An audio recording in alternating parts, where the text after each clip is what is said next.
नमस्कार दोस्तों, स्वागत है आप सभी का आपके अपने YouTube चैनल हिंदी अकेडमी में।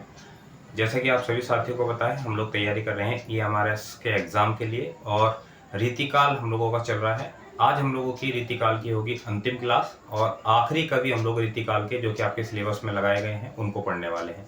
तो आखिरी कवि, जैसा कि आप लोगों को पता ही होगा, आप लोगों ने सिलेबस देखा होगा, तो आज हम लोग जो आखिरी और सबसे महत्वपूर्ण कवि पढ़ने जा रहे हैं रीतिकाल के, उनका नाम है पद्माकर। काफ़ी महत्वपूर्ण कवि हैं आपके लिए, यहाँ से क्वेश्चन बनने की संभावना अक्सर रहती है।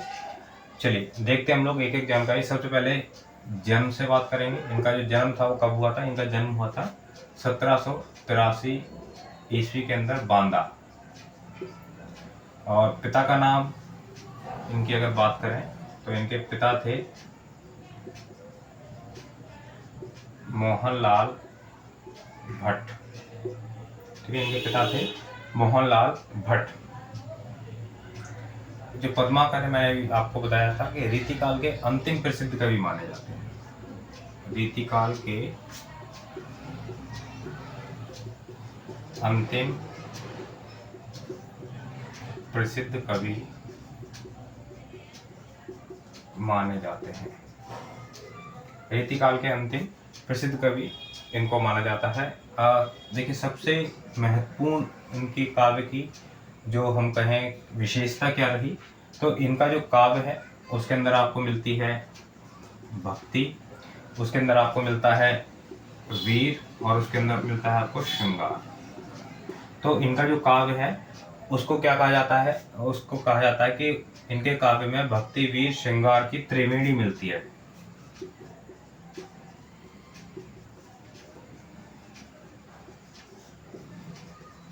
भक्ति, वीर और श्रृंगार की त्रिवेणी आपको इनकी काव्य में मिलती है।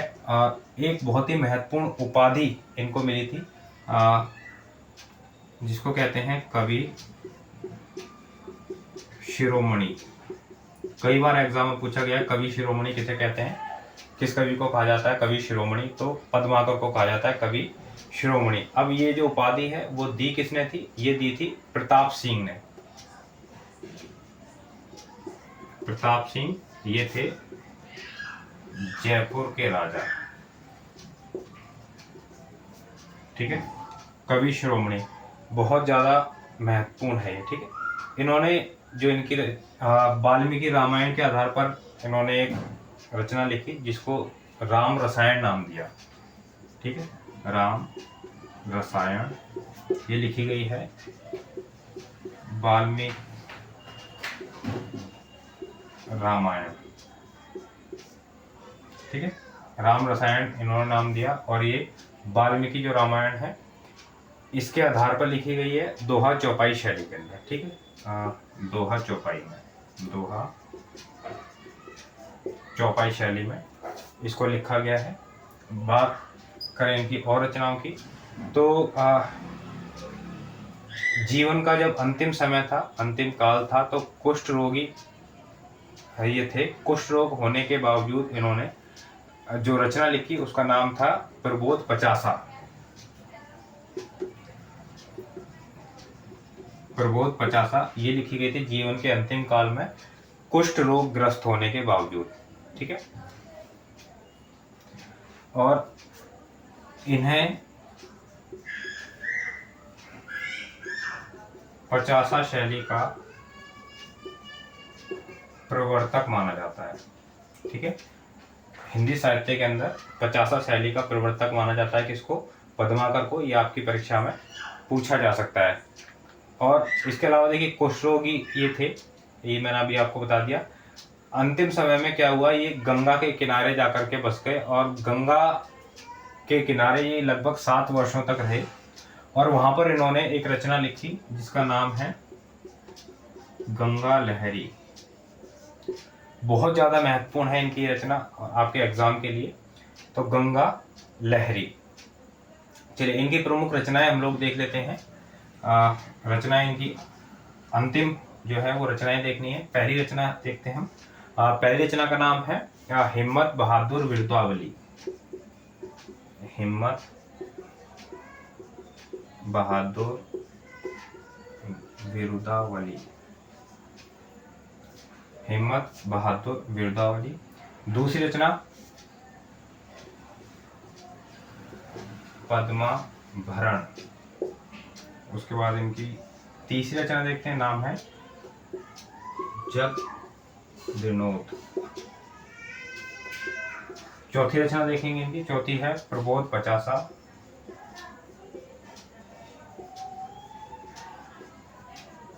प्रबोध पचासा। उसके बाद गंगा लहरी, अभी मैंने बता ही दिया, गंगा लहरी और राम रसायन, ये मैं बता चुका हूँ आपको, ठीक है।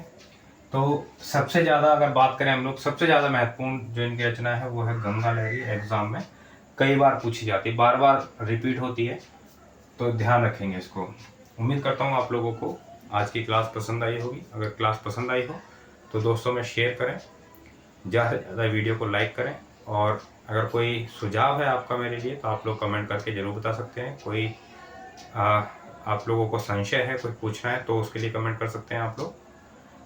कोशिश करूँगा कि ज़रूर आप लोगों के कमेंट्स का उत्तर दे सकूँ। अभी तक अगर हिंदी अकेडमी ऐप को इंस्टॉल नहीं किया है प्ले स्टोर पर जाकर तो कर लीजिएगा, काफ़ी मददगार हो सकता है आप सभी साथियों के लिए, आपकी परीक्षा को और ज़्यादा बेहतर बनाने के लिए। मिलते हैं हम लोग। आज हम लोगों ने रीतिकाल कंप्लीट कर लिया है और कल से हम लोग शुरू करने जा रहे हैं आधुनिक काल। आधुनिक काल के अंदर जितने भी आपके कवि लगे हुए हैं, जो टॉपिक आपके लगे हुए हैं आपकी परीक्षा के लिए, आपका सिलेबस आपके पास है, मैंने आपको सिलेबस दे दिया है। और अगर सिलेबस आप लोगों ने अभी तक नहीं देखा है, नहीं पता है, तो ऐप पर जा कर के देख लीजिएगा। आपको सिलेबस का एक कॉलम आपको मिल जाएगा, वहाँ जा कर के आप लोगों को सिलेबस मिल जाएगा।